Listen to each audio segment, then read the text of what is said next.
श्री गणेशाय नमः, श्री सरस्वते नमः, श्री सद्गुरु रामचंद्राय नमः, श्री गुरुभ्यो नमः। श्री नवनाथ भक्तिसार अध्याय 14।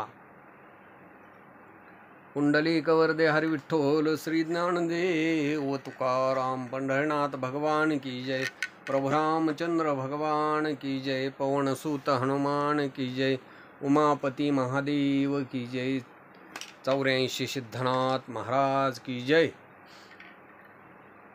अध्याय 14। अध्यायाच्या सुरुवातीला ग्रंथकर्ते पंढरीनाथ भक्तांचा तापहरण करणारा, भक्तांचा त्रास दूर करणारा, समचरण असा विटेवरती उभा राहिलेला, कमरेवरती हात ठेवलेले आहेत, नाकाच्या शेंड्यावरती दृष्टी ठेवून भक्तांच्या मनाचं मन रमण करणारा करुणाकर हे भगवंता पांडुरंगा पंढरीशा तुझा जय जयकार असो, अशी स्तुती आणि स्तवन ग्रंथकर्ते करू लागलेले. 13व्या अध्यायामध्ये परम कृपेनं जी कथा झालेली आहे, कृपेचा बोध जो आहे तो मैनावतीला प्राप्त झालेला आहे आणि त्याच्यामुळे तिला अतिशय आनंद झालेला आहे. ओम नमो ब्रह्मार्णवी, ओम नमो ब्रह्मार्णवी, ब्रह्माहमस्मी अशी तिची ऐक्य रूप अवस्था झाली. पण मुलाच्यासाठी तिचं मन गुंतलं गेलं आणि मग म्हणू लागलेली आहे की माझ्या पतीचं जशी अवस्था झाली, माझ्या पतीला काळानं हिरावून नेलं, काळानं घाला घातला, माझ्या पतीचा मृत्यू झाला, तशीच माझ्या या गोपीचंद राजाची सुद्धा अवस्था होईल. आणि मग ज्या ज्या वेळेला ते आपल्या मुलाकडं गोपीचंदाकडं पाहू लागलेले आहे, हृदयामध्ये वेग वाटू लागलेला आहे, कळवळा वाटू लागलेला आहे, तळमळ तळमळ करू लागलेला आहे, मोह उत्पन्न झालेला आहे. आहा, मुलगा किती प्रत्यक्ष मदनासारखा आहे, पण काय करावं, शेवटी स्मशानभूमीमध्ये स्मशानातला अग्नी याला जाळून भस्म करीन. आणि मग की अगदी कष्टानं घर उभा केलं, पण त्याला जर त्या लाकडाच्या घराला जर अग्नी लागला तर काय उपयोग आहे. तसं हे माझं सुंदर बाळ, हा माझा मुलगा गोपीचंद शेवटी काळाच्या हाती जाईल आणि स्मशानभूमीतला अग्नी याला जाळून खाक करील. पानं झडलेलं झाड विशाळ असलं तरी त्याचा काही उपयोग नाही, कारण त्याच्या खोडामध्ये जर कीड असेल, त्याला जर भिरूड लागलेला असेल तर त्या विशाल झाडाचा काहीच उपयोग नाही. उशाला काळ बसलेला आहे आणि उशाला काळ बसलेला असताना निवांत झोपलं तर त्याचा काही उपयोग नाही. तशा पद्धतीची अवस्था मला दिसू लागलेली आहे. आणि म्हणून ती अतिशय व्याकुळ झाली. प्रयत्न करून कचानं संजीवनीचा पाठ केला आणि तशाच पद्धतीची अवस्था करावी. सुंदर स्त्री आहे, पण जार कर्म जर करीत असेल तर तिला पतीचा धाक मनामध्ये असतो. तसा माझ्या मनामध्ये या गोपीचंद राजाला, माझ्या मुलाला एक दिवस काळ ग्रासील आणि त्याचा मृत्यू होईल. आणि मग फुलांची शेज अंथरलेली असावी आणि त्या फुलांच्या शेजेच्या मध्ये झोप म्हणले त्या फुलाच्या शेजेवरती, पण उशाला मात्र अतिशय विषारी असा साप ठेवलेला आहे. मग सुखाची निद्रा येईल का. त्या न्यायानं माझ्या या गोपीचंदाला राजवैभव अपरिमित आहे, काळचक्र त्याच्या पुढं नमन करेल. या पृथ्वी तलावरचे राजे त्याला करभर देत आहेत, पण काळचक्राचा कधी घाला पडेल, यमदूत कधी येतील आणि त्याला घेऊन जातील, असा विचार मैनावतीच्या मनामध्ये आलेला आहे. आणि ती सदा सर्व काळ मैनावती तळमळ तळमळ तळमळ करू लागलेली आहे. त्याच वेळेला एके दिवशी हिवाळ्याचे दिवस होते, माघ महिना होता, आणि मग आपल्या सर्व दाशांच्या बरोबर तो जो गोपीचंद राजा आहे तो आंघोळ करू लागलेला आहे. चौकावरती बसलेला आहे. त्या चौरंगावरती सर्व स्त्रियांनी त्याला वेढा घातलेला आहे आणि त्या चंदनाच्या चौकावरती बसून गोपीचंद राजाला त्या स्त्रिया आंघोळ घालू लागलेल्या आहेत. चंदनाचा तो चौरंग आहे, त्याला सोन्याच्या पत्र्यांनी रत्नांनी मढवलं गेलेलं आहे. रत्नजडीत नक्षत्राची ओळ असावी असा तो चौरंग आहे. राजानं अंगावरची सर्व भूषण वस्त्र काढलेली आहेत आणि गरम पाण्यानं तो दात घासू लागलेला आहे, तोंड धुवू लागलेला आहे. त्या चौरंगावरती बसलेला आहे. त्याच वेळेला माडीवरती मैनावती आपल्या मुलाला पाहू लागलेली आहे. सूर्य पूर्णपणानं वरती आलेला आहे, तेजोमय दिसू लागलेला आहे. राजसेवक जे सभोवत आले आहेत, ज्या सेविका आहेत त्या सेविका अंगावरती पाणी टाकू लागलेले आहेत.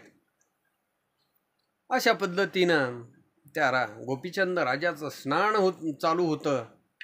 जशी नक्षत्राची ओळ असावी आणि चंद्रांच्या मध्ये सर्व चांदण्यामध्ये चंद्र शोभायमान दिसावा अशा पद्धतीनं त्या सर्व स्त्रियांच्या मध्ये गोपीचंद राजा अतिशय सुंदर दिसू लागलेला आहे. हे मैनावतीनं पाहिलं. तिच्या आतड्याला पिळ पडला गेलेला आहे.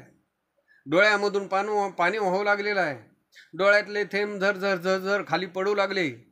एक एक थेंब आणि जमिनीवरती पडू लागलेला आहे. गोपीचंद हा चातक आहे आणि त्या चातकालाच मेघानं वर्षाव करावा आणि चातकाची तहान भागावी तशा न्यायानं गोपीचंदाला स्पर्श करण्यासाठी ते मैनावतीचे अश्रूच खाली येऊ लागले आणि मग तिच्या डोळ्यातून पडलेलं ते पाणी नव्हतंच, ते चिंतामणी होते.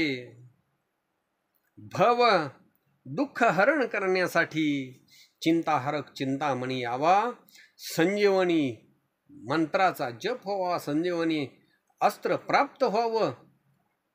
एखादा भुकेने पीडित असलेला त्यालाच म्हणले काय केलं तर एखाद्या राजानं जेवायला बोलवावं आणि यथेष्ट असं पंचपक्वान्नाचं जेवण द्यावं.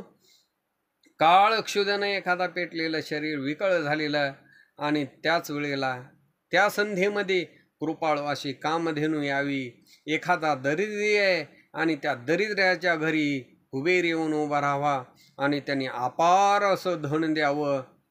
तशा न्यायानं त्या गोपीचंद राजाच्या शरीराला मैनावतीच्या डोळ्यातला अश्रू स्पर्श केला गेलेला आहे. त्यावेळेला गोपीचंद राजानं वरती पाहिलं. राजा सशंकित झालेला आहे. म्हणू लागलेला हा थेंब कुठून आला? आकाशामध्ये तर आभाळ नाही, ढग आलेले नाहीत. ऊर्ध्ववरती दृष्टी केलेली आहे आणि आकाशाकडे पाहू लागलेला आहे त्याला की माझ्या अंगावरती हा थंड असा गार थेंब कुठून पडलेला आहे.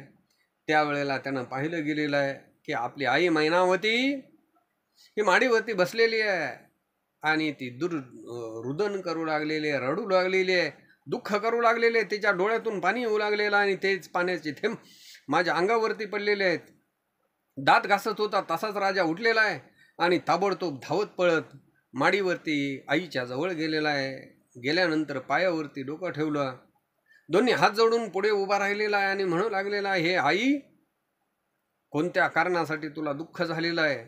माझ्यासारखा मुलगा तुला या राज्याधीश असा असणारा या पृथ्वी तलावरचे राजे याला भीतात.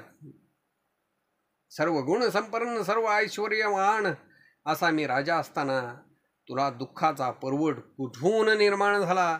तुझ्या चित्तामध्ये दुःख का वाटू लागलेलं आहे? माझं बळ, माझा प्रताप या पृथ्वी तलावरच्या राजांना माहिती आहे आणि म्हणून ते सगळे राजे मला करभार आणून देत आहेत. बळ संपत्ती एवढी असताना तुला कुणी दुःख दिलं? ज्यानं दुःख दिलेलं असेल तो माझ्या या कोपाचा घाव सोसू शकेल का? सूर्य सुद्धा माझ्या या कीर्तीला, माझ्या या शौर्याला घाबरून त्याचं धाकत्व सोडेल. ज्यानं कोणी तुझ्याकडं उगाच तीव्र दृष्टी करून रागानं पाहिलेलं असेल तर सांग आई, मी त्याचे डोळे काढून तुझ्या हातामध्ये देईन. तुला जर कोणी बोटानं दाखवलं गेलेलं असेल तर त्याची बोट छाटवून टाकेन. पण ही आई माऊली, तुझं रडण्याचं कारण काय? तुला दुःख कशामुळे झालं? तुला दुःख कोणी दिलं? माझ्या 1800 बायका आहेत आणि त्या 1800 बायकामध्ये कुणी जर तुला कडवटपणानं बोललेलं असेल, कुणी जर तुझा अपमान केलेला असेल तर मी तिला अशी शिक्षा करीन की तिला मोक्षपंथाला लावीन. या जीवनातून मी तिला मुक्त करीन. माझ्या सेवेच्या दृष्टीनं अंतर पडलं गेलं असेल तर हे माऊली तुम्हाला सांग, माझ्याकडून काय चुकलेलं आहे? कोणता अर्थ आहे? प्रांजळपणानं तुझ्या मनामध्ये काय कामना वेधलेली आहे, त्या चित्ताचं, त्या चिंतेचं मी निवटाण करीन. आणि मग तू म्हणत असशील की माझं कार्य मोठं आहे, माझा मुलगा करू शकेल का? तरी हा देह सुद्धा त्याच्यासाठी वेचीन, पण तुझ्या मनातली कामना मी पूर्ण करीन. जर याच्यामध्ये काही अंतर पडलं गेलं तर धिक्कार असो माझ्या पुत्र धर्माचा. कुत्रा असल, डुक्कर असल त्यांच्यामध्ये आणि मग माझ्यामध्ये काहीच फरक राहणार नाही. कुत्रा आणि डुकर यांच्यासारखी व्यर्थ जन्मून काहीच प्रौढी झाली नाही. पुत्र धर्म कसा म्हणशील तर जो माता पित्याला दुःखलेश देतो आहे, माता पित्याची चिंता हरण करत नाही, तो या पृथ्वी तलावरती भार आहे. आपण स्वतः राजासारखा राहतो आहे. आई वडिलाच्या अंगावरती मात्र दैन्यवानी फाटके कपडे आहेत. तो मुलगा या पृथ्वी तलावरती अतिशय विह्वळ आहे, अतिशय दुःखलेश असा आहे. या पृथ्वीला तो भार आहे आणि त्याच्या ओझ्यानं ही पृथ्वी व्याकुळ झालेली आहे, विव्हळ झालेली आहे. बायकोला वस्त्र अलंकार आणून देतो आहे, बायकोला सजवतो आहे, बायकोला नेसायला दररोज वेगवेगळ्या साड्या आणतो. आईला मात्र नेसायची भ्रांत आहे. असा जो कोणी मुलगा असेल तो या पृथ्वीला भार आहे आणि त्याच्या भारानं ही पृथ्वी व्याकुळ आहे. बायकोला नेसायला भरजरी वस्त्र आणि आईच्या मात्र वस्त्राला, फाटक्या वस्त्राला गाठी मारलेल्या. असा जो मुलगा असेल त्याच्या भारानं ही पृथ्वी व्याकुळ आहे. बायकोला इच्छेत समान आणून देतो आहे, काय खाऊ वाटतं म्हणून विचारतो आहे, आईला मात्र खायला अन्न नाही. असा जो मुलगा असेल त्याच्या भारानं ही पृथ्वी व्याकुळ झालेली आहे, त्याचा भार या पृथ्वीला आहे. बायकोला बसायला उंच आसन आहे, आईला मात्र दाशीसारखं कष्ट लावतो आहे. असा जो कोणी मुलगा असेल ही पृथ्वी त्याच्या भारानं व्याकुळ झालेली आहे, विव्हळ झालेली आहे. बायकोला रंभेसारखं ठेवतो, आईला मात्र भूता समान वागवतो. त्याच्या भारानं ही धरादेवी व्याकुळ झाली, दुःखी झाली. जिच्या पोटी जन्म घेतला त्याच आईला करंटी म्हणतोय. अशा मुलाच्या भारानं ही पृथ्वी व्याकुळ झाली, दुःखी झाली. बायकोला सर्व सुखाच्या मेळी ठेवतोय, आईच्या डोळ्यामध्ये मात्र अश्रू आणतो. त्याच्या भारानं ही पृथ्वी व्याकुळ झालेली आहे, दुःखी झालेली आहे, कष्टी झालेली आहे. बायकोला गोडगोड गोडगोड बोलतो, आईला मात्र हृदयाला बाण लागेल असं बोलतो. त्याच्या भारानं ही पृथ्वी व्याकुळ झाली. आपण स्वतः राजासारखा राहतो, बापाला म्हणतो की हा काळा मांग जायचं जसं आहे, त्याच्या ओझ्यानं ही पृथ्वी व्याकुळ झाली, दुःखी झाली. आपण कंठामध्ये रत्न पहुडतो आहे, घालतो आहे, आपल्या गळ्यामध्ये सोनं नाणं घालतो आहे, बापाच्या डोक्यावरती मात्र बत्त्यानं हाणतो आहे, मुख मुरडतो आहे. त्याच्या ओझ्यानं ही पृथ्वी विवळ आहे. आपण स्वतः सरस सुरस पंचपक्वान्नाचं अन्न खातो आहे, पितरांना मात्र भिक्षान्न आणि कदान्न देतो. त्याच्या ओझ्यानं ही पृथ्वी व्याकुळ झालेली आहे, दुःखी झालेली आहे. असा पुत्र या सृष्टीमध्ये जन्मालाच येऊ नये. आईच्या गर्भामध्ये असतानाच तो गर्भ गळून पडावा. हे आई मैनावती, तुझ्या मनामध्ये जी कामना निर्माण झालेली असेल त्याच्यासाठी मी माझा प्राण देईन, माझा जीव देईन, पण तुझ्या मनामध्ये काय इच्छा आहे ती इच्छा मला पूर्ण सांग. असं स्वतःच्या मुलाचं गोपीचंद राजाचं बोलणं ऐकलेलं आहे.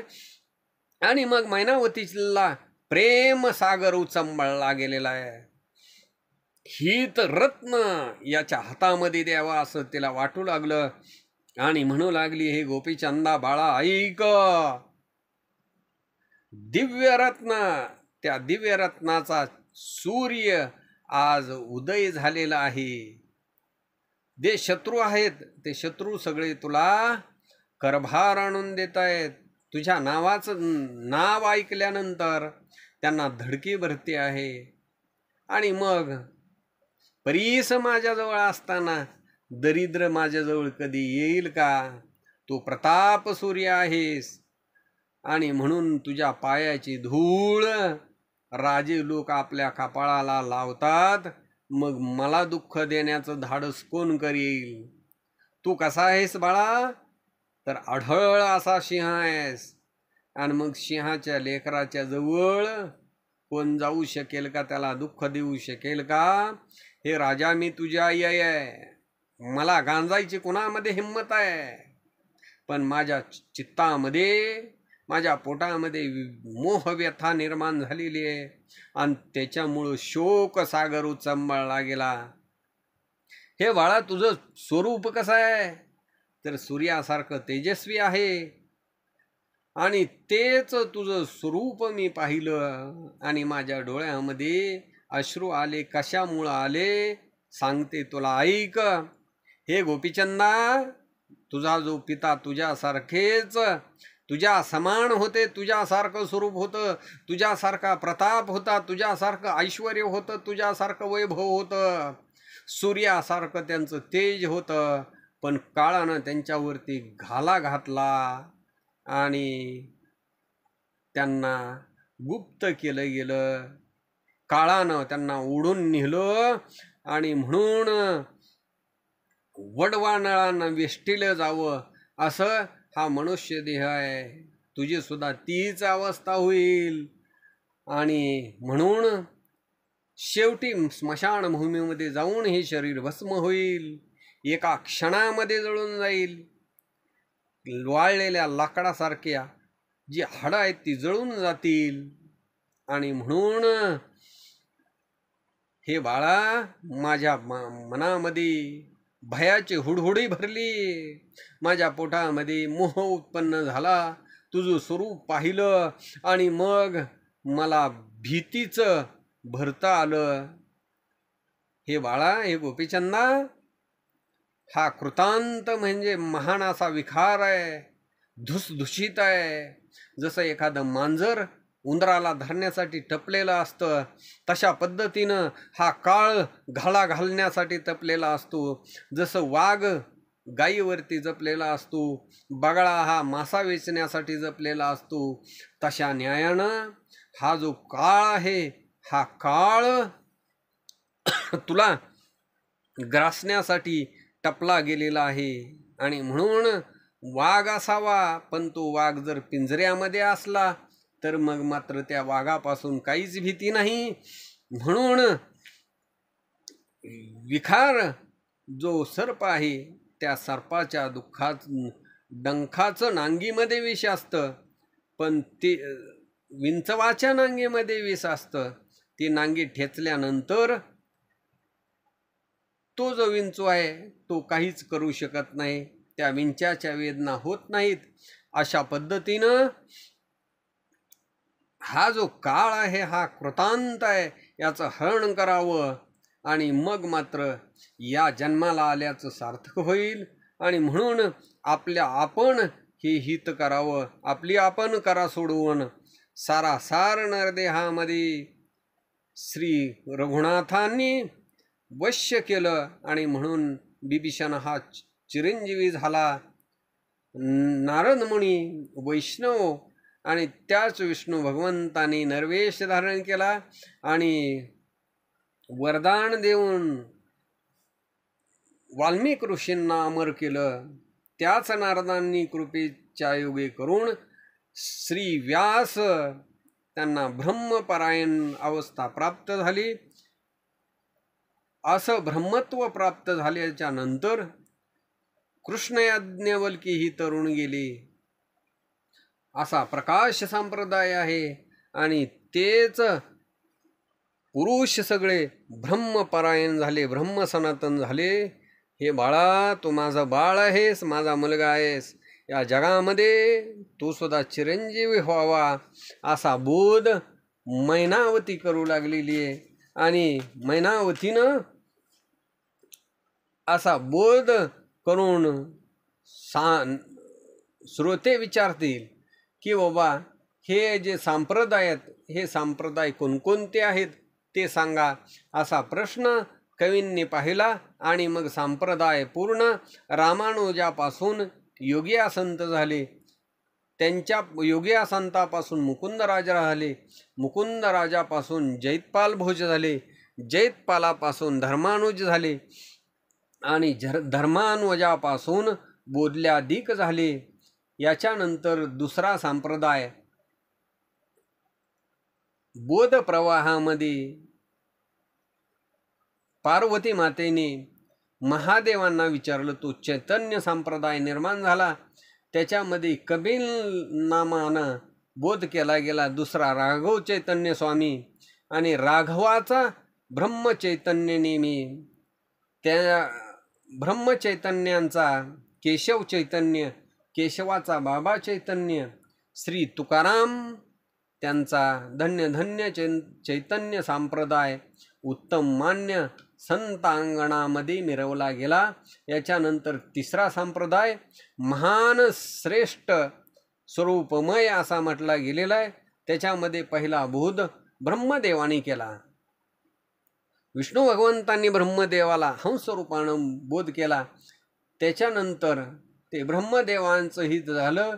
अत्री ऋषींनी त्यांच्यापासून, अत्री ऋषींच्यापासून दत्त महाराज, दत्त महाराजांच्यापासून सर्वनाथ, या पद्धतीनं संप्रदाय आहे. चौथा नंद आहे. सूर्यापासून याज्ञवल्की ब्रह्मवेत्ता झाला. त्याच्यापासून सहजानंद, सहजानंदांचा कुर्म अवतार हा प्रसिद्ध झाला.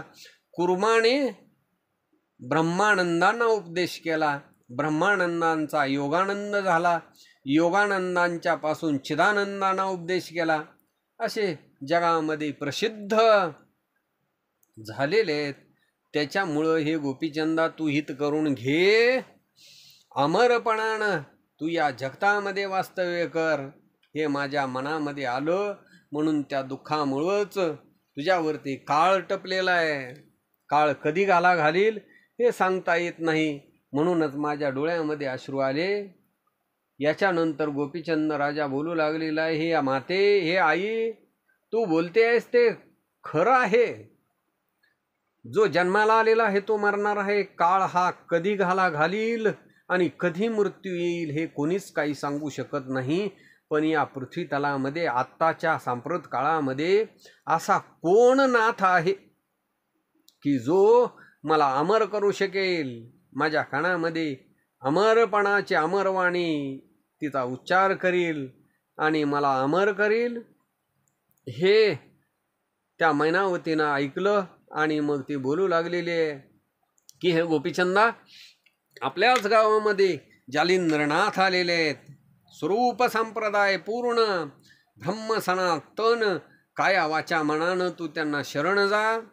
तुझं वैभव थोर आहे, राजकारणी कारभार आहे, पण सगळं माईक आहे. हे बरोबर येणारं काहीच नाही. आणि म्हणून तन मन धन प्राण तू त्यांना शरण घ्यावं, आपलं हित करून घ्यावं, तू अमर व्हावंस आणि या जगामध्ये मिरवावं, असं आईचं बोलणं ऐकलेलं आहे.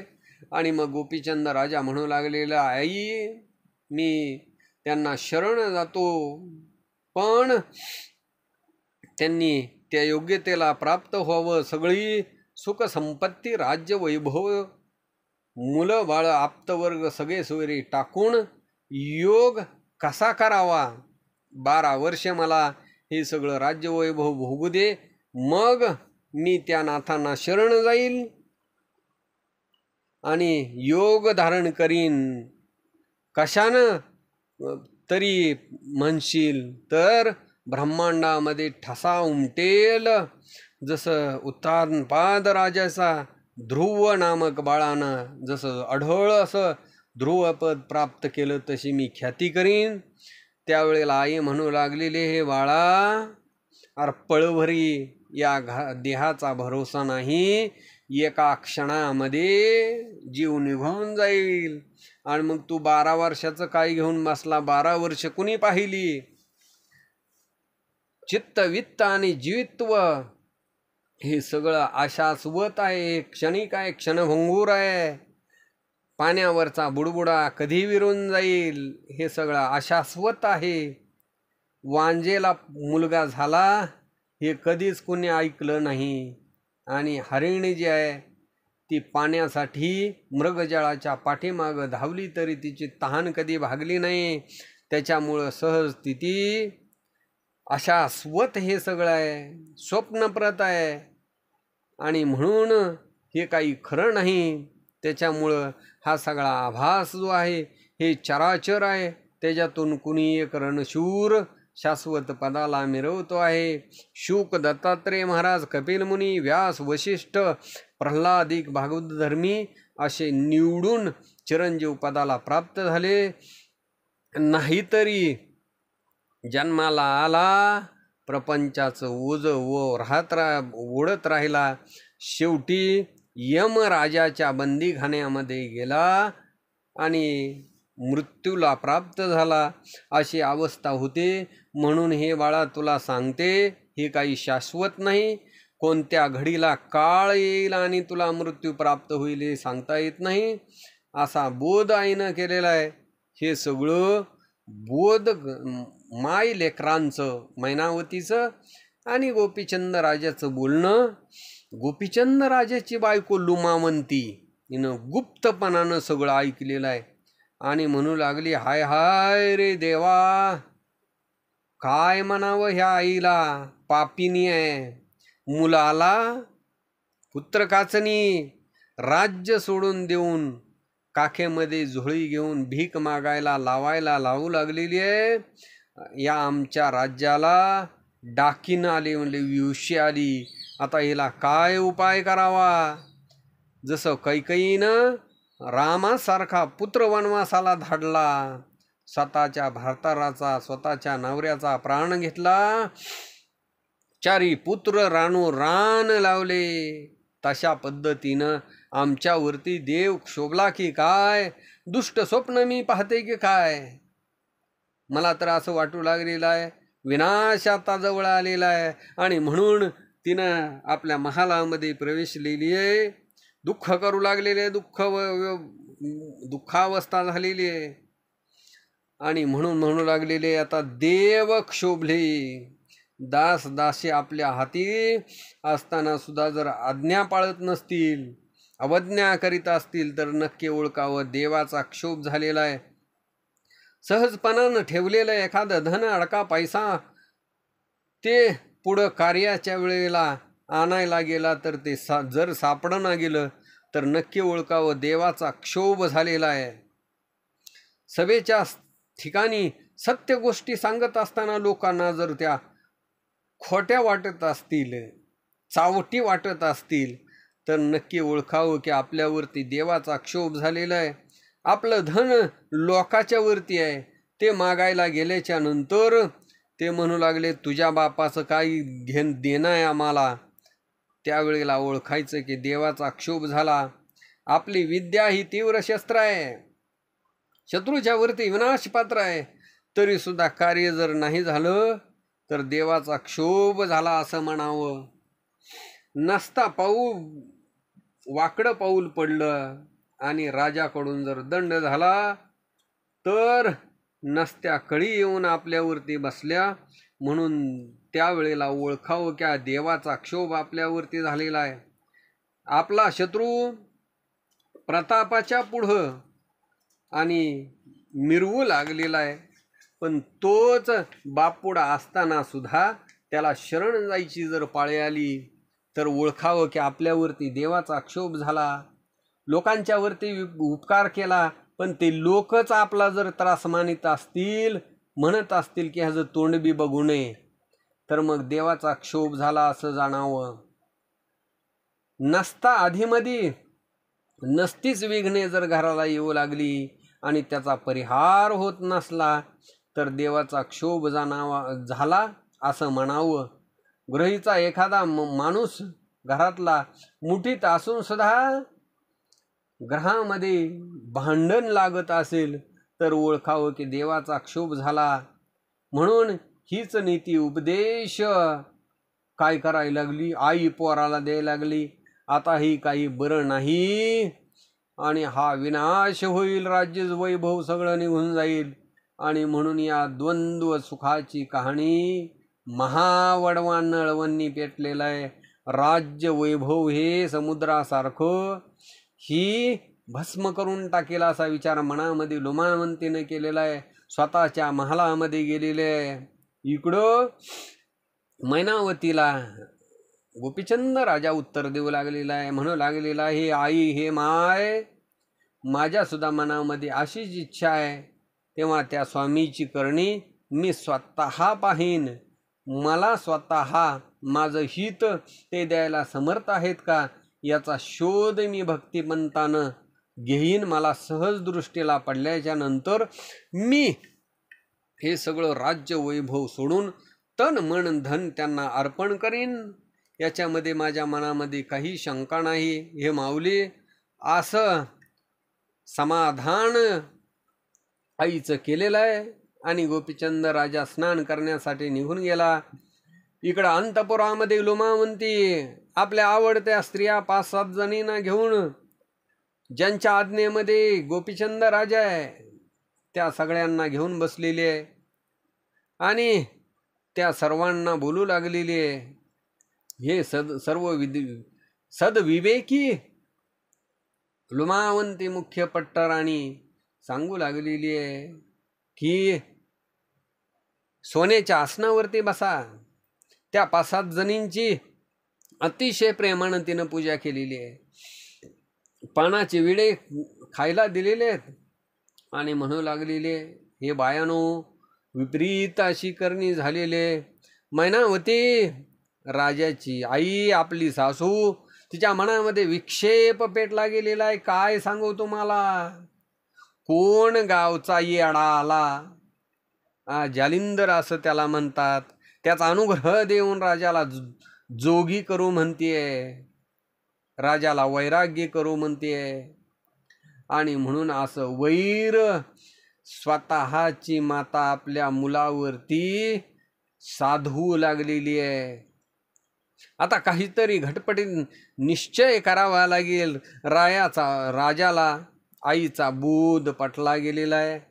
आईची सगळी गोष्ट पटलेली आहे.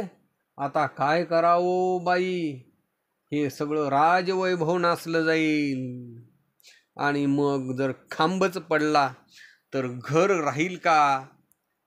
मुळात सूर्याला जर गिळून टाकलं तर मग अंधार कसा संपेल. आपण 800 सर्व स्त्रिया यांची गती काय होईल. 1800 स्त्रिया बायका असताना सुद्धा परकीय राजा आपल्यावरती आक्रमण करतील आणि मग सगळा विनाश होईल. ह्याच्यामुळं काहीतरी युक्ती करावी, काहीतरी युक्ती सांगा. काय केल्यामुळं हे सगळं कारण मोडलं जाईल. अग्नीला कधीही लहान म्हणू नये, कारण तो एका क्षणामध्ये घर जाळून टाकील. म्हणून त्याला लगेच पाणी टाकावं आणि विझवून टाकावं. उशाला विखार आहे, साप आहे, मग सुखाची निद्रा कशील? विष जठरामध्ये भेदून गेल्यानंतर जीव वाचेल का? त्याच्यामुळं पहिल्यांदाच सारासार विचार करावा. आणि हा जो सगळा प्रकार आहे, हा सगळा प्रकार मोडून काढावा. याच्यासाठी काहीतरी बुद्धी सांगा असं म्हणू लागलेली आहे. त्याच वेळेला त्या तर्क वितर्क करू लागलेले आहेत, नाना बुद्धीनं दुःख करू लागलेले आहेत, पण कुणालाच काही सुचेना. याच्यानंतर एक विशाळ बुद्धी त्या गोपीचंदाची बायको आणि ती लोमावंतीला सांगू लागलेली आहे. या अर्थानं एक विचार मला पण सुचला गेलेला आहे. आपल्या गावात जालिंदर जोगी वैरागी, त्यालाच आपण विघ्न करावं आणि त्यालाच मारून टाकावं. मारावं तर कसा रीतीनं? त्याच्या भक्तीला मैनावती आणि हा राजा जाईल त्याच्या अगोदरच वाईट भावनेनं या गोपीचंद राजाला काहीतरी सांगावं. तरी तो तुमची भीती, आणि मग त्या भीतीनं काय होईल तर गळ्यामध्ये फासा पडेल. म्हणून मी जे निवेदन करते ते तुम्ही ऐकावं असं मैनावतीला सांगू लागलेली आहे. म्हणू लागलेली आहे की तुम्ही या गोपीचंद राजाला पतिदेवाला चित्तामध्ये उदास करा आणि जालिंदरनाथाच्या बाबतीमध्ये राग निर्माण करा. जालिंदरनाथाचा अनुग्रह देऊन जोगी करून तुम्हाला तीर्थयात्रेला पाठवून तपाच्या कारणानं तुम्ही दूरदेशी गेल्याच्या नंतर या जालिंदरनाथाला घरामध्ये आणून या राज्य आसनावरती तुमची आई बसवेल. आणि हा तिचा डाव आहे. हे सगळं तुम्ही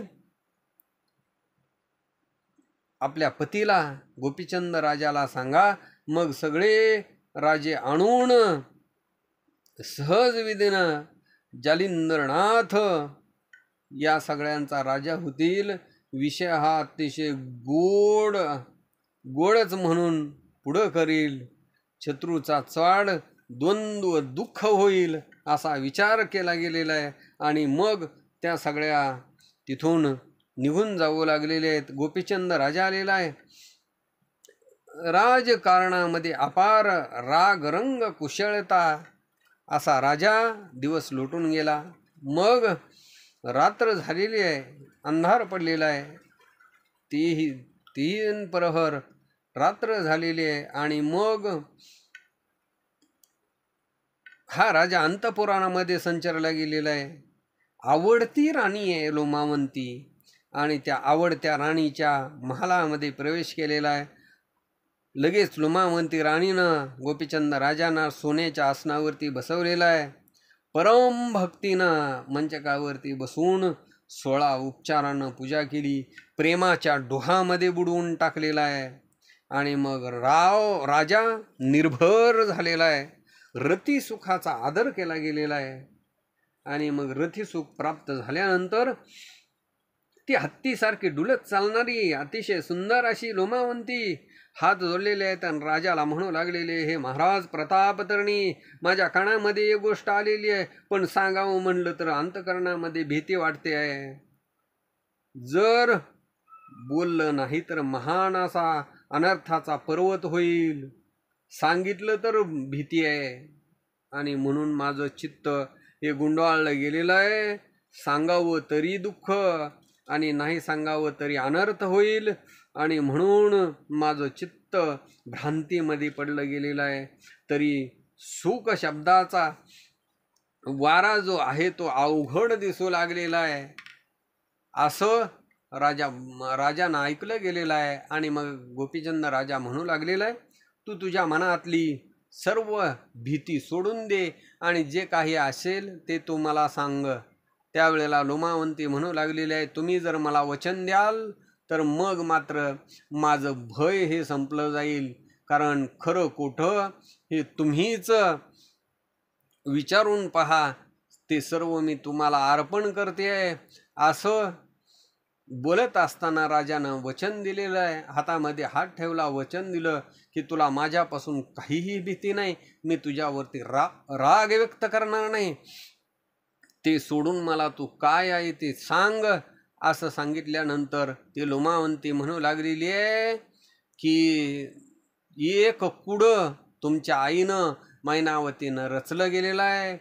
जालिंदर नावाचा कुणीतरी योगी हा विषयाड आहे आणि त्याला वश्य केलं गेलेलं आहे. पण तुमचं भय आहे आणि त्या भयाचा विषय कंदर्प अंगामध्ये शिरला गेलेला आहे. बुद्धी कुरूप अशी तिनं वरली गेलेली आहे. तुम्हाला अनुग्रह द्यायचा, योग्याचा जोग्याचा वेश घ्यायला लावायचा, तीर्थाला लावून द्यायचं आणि मग तुम्ही तपाला गेल्यानंतर जालिंदरनाथाला आणून या राज्यासनावरती बसवायचं. अशी सहजपणानं कानावरती माझ्या गोष्ट आलेली आहे. म्हणून ही सौभाग्यनीती, भाग्यार्थ झाला माझ्या कानावरती ही गोष्ट आली. माझं कुंकू हे अचळ होतं म्हणून ही गोष्ट माझ्या कानापर्यंत आली. याच्यानंतर तुम्ही राजा आहात, चांगलं वाईट तुम्हीच विचारून पहा. अशी तिची वार्ता ऐकली गेलेली आहे. गोपीचंदाच्या मनामध्ये भयंकर राग उचंबळायला गेलेला आहे. अनर्थाच्या ज्वाळा भयंकर रूपानं उचंबळू लागलेले आहे. मग त्यावेळेला ते क्रोध नाही तर प्रत्यक्ष वडवळानं अग्नी निर्माण झाला. इतका भयंकर राग. जालिंदरनाथ म्हणजे समुद्राचं पाणी आणि त्या वडवाणळ अग्नीनं ते समुद्राचं पाणी प्राशन करावं इतका राग आलेला आहे. आणि ते प्राशन करण्यासाठीच मग तो तसाच राजा उठला गेलेला आहे आणि बाहेर जाऊ लागलेला आहे. मंत्र्यांना बोलावलेलं आहे, सेवकांना बोलावलेलं आहे, जालिंदराला पाहूच आला म्हणू लागलेला आहे. ताबडतोब कामाठी लोकांना बोलावलेलं आहे आणि तिथं एक प्रचंड मोठा असा खड्डा खणला गेलेला आहे. विहिरीसारखा खड्डा खणला आणि जालिंदरनाथांना त्याच्यामध्ये लुटून दिलं. घोड्याची लीद अगणित पडलेली होती, ती सर्व त्या गर्तेमध्ये लुटून दिली. जालिंदरनाथांना बुजवून टाकलं. अशा पद्धतीनं रात्रीच्या अंधारामध्ये गुप्तकर्णी केली आणि राजा आपल्या आसनावरती येऊन परत आलेला आहे. सेवकांना मात्र ही गोष्ट कुठंही बोलू नका म्हणून सांगितलं. जर कोणाच्या मुखातून या गावामध्ये ही गोष्ट जर कोणाला कळाली तर त्याचं मी सपाट करीन, त्याला यमलोकाला पाठवीन. अशी भयंकर वार्ता सांगितली गेलेली आहे. आणि मग सेवकांच्या चित्तामध्ये धुसधुस निर्माण झाली. एवढं सगळं मध्यरात्री झालं आणि त्याच्यानंतर सूर्योदय झालेला आहे. आणि म्हणून लोक म्हणू लागले की स्वामी दररोज इथं बसलेले असायचे, आज मात्र उठून कुठंतरी गेले. एक म्हणू लागले त्यांचं इथं काय आहे. स्वइच्छेनं कोणत्याही गावामध्ये फिरणारे जोगी असतात, योगी असतात, त्यांनी काही दिवस इथं वस्ती केली. अशा प्रकारे वेगवेगळ्या पद्धतीनं बोलू लागलेले आहेत. कोणी म्हणू लागले जालिंदरनाथ इथून या पृथ्वी तलावरती भ्रमण करण्यासाठी निघून गेले. अशी नगरलोकीची वार्ता परिचारिकेकडून मैनावतीला समजली गेली की महाराज आपला गुरु ब्रह्मज्ञानाचं कल्पतरू उठून गेले, तीर्थयात्रेसाठी गेले. असं मैनावतीनं ऐकलं. असंतोष झालेला आहे, तळमळ करू लागलेली आहे. माझ्या मुलाचं दैव हत माझा मुलगा आहे आणि त्याच्यामुळे त्याला लाभ झाला नाही असं म्हणून डोळ्यातून अश्रू वाहू लागलेले आहे. इकडं जालिंदरनाथ कशा स्थितीमध्ये राहिले ते ऐका. पुढचं भविष्य जाणलं गेलेलं आहे. आणि मैनावतीचा अपार असा लोभ आहे. शत्रू मित्र एक रूपानं पाहणारे संत असतात, नाथ असतात. आणि म्हणून प्रताप तरणी वासरमणी एका क्षणामध्ये जाळून टाकील अशी ज्याची शक्ती आहे, त्यांना राग नाही आणला, तुष्ट झाले, द्वंद्वातीत मूर्तिमंत दंभरहित स्वस्वरूपामध्ये लीन निसंग ममता विरहित कार्य करायचं आहे. म्हणून गर्तेमध्येच वज्रासन घातलेलं आहे. खालून आणि वरती आकाशास्त्र वरती प्रेरित केलं. स्वस्थ चित्तानं बसले. आकाशास्त्र भोवती आहे, लीद त्याच्यावरती आहे. याच्यानंतर आकाशास्त्र माथ्यावरती वज्रास्त्र स्थापन केलं. तेने करून वरती जी घोड्याची लीद होती अधांतरी राहिलेली आहे. इकडं अंतपुरामध्ये जनवार्ता समजली की जालिंदरनाथ निघून गेले. मग सर्व स्त्रियांचं समाधान झालं. बरं झालं, निधान आपल्या जवळ राहिलं म्हणू लागलेले आहेत. याच्यानंतर पुढं सुरस अशी कथा धोंडीचा मुलगा ग्रंथ करते श्रोत्यांना सांगतील, तरी सर्व श्रोत्यांनी आळस टाकून ही कथा ऐकावी. स्वस्ति श्री भक्ती कथासार सम्मत गोरक्षकाविकमेगार सदा परिशुद्ध भाग चतुर्दशाध्याय गोड हा श्रीकृष्णार्पणमस्तु. शुभम महतु. श्री नवनाथ भक्ती कथासार चतुर्दशाध्याय समाप्त. पुंडलिक वरदे हरि विठ्ठल श्री ज्ञानदेव तुकाराम पंढरीनाथ भगवान की जय.